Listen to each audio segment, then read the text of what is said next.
we'll start with really the best defenseman available on the market, and that was Dmitry Orlov, who, of course, longtime Washington Capital. He goes to Boston at the deadline, does pretty well there, and then goes to another Stanley Cup contender in the Carolina Hurricanes. It's a 2-year deal, but a pretty sizable AAV at $7.75 million a season. So, Case, we'll start with you. Your thoughts on this deal to kick us off, and your grade as well. Orlov to the Canes. Yeah, Carolina's having themselves a really good offseason, and it's scaring me because they're in the Devils' division, and obviously they're making a push to go for the Cup this year. And, I mean, they were close last year until they got absolutely swept again. I'm going to give this deal an A-. What I wonder is, what would Orlov's contract be if he never played for Boston? If he continued with the Capitals, I'm thinking he might be $1.5 million cheaper. He had a very good stint with Boston, putting up some ridiculous numbers, and then in the playoffs, he was one of their only guys who shined. But what I wonder is, was this a product of playing on the best team in NHL history, or is this Dmitry Orlov, and is he a $7.75 million guy? That being said, it's only 2 years, and they have the cap space. They're making the push to go for it this year, so I am going to give it an A-.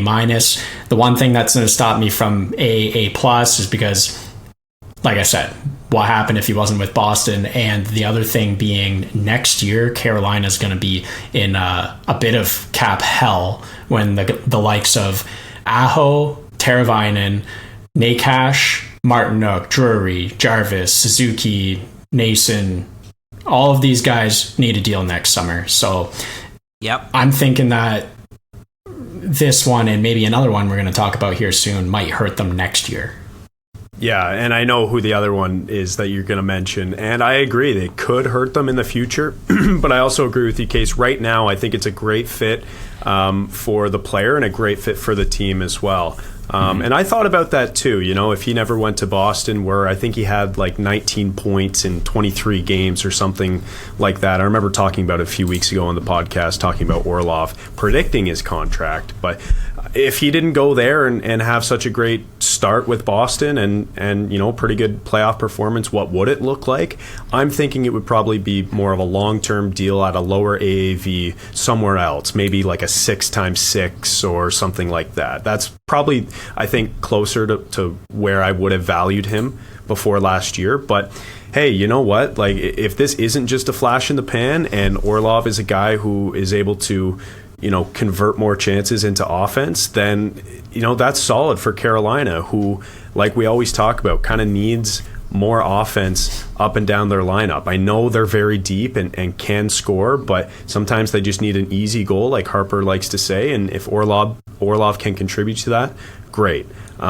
I gave the deal B+, so a little bit of a lower grade than you did, Case, but still a pretty good one. I gave it a B+ because I love the 2 years, but I think the AAV is a little bit high just given his entire track record. But for only 2 years, if it goes south, you're not locked into that forever. If you have to eat half his salary and trade it to another team just to, get rid of him to sign other players, like, you're not thrilled about it, but it's also not that big of a deal because it's only 2 years. So a B+, I think it's a pretty good contract.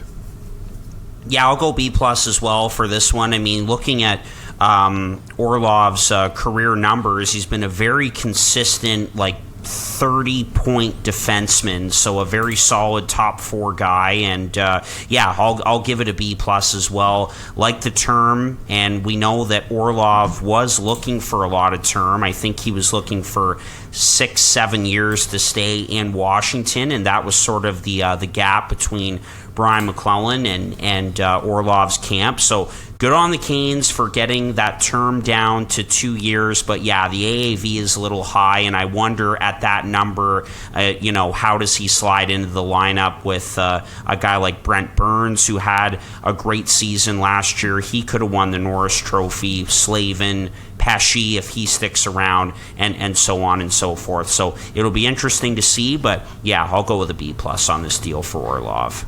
Well, and Erik Karlsson when they eventually trade for him, because their cap space is completely unlimited, apparently. They just signed Tarasenko yesterday as well, so...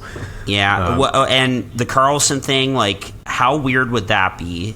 Because it didn't work with him and Brent Burns together in San Jose, and they could potentially be together again in Carolina. I find that strange, but anyway, we'll see what happens with that.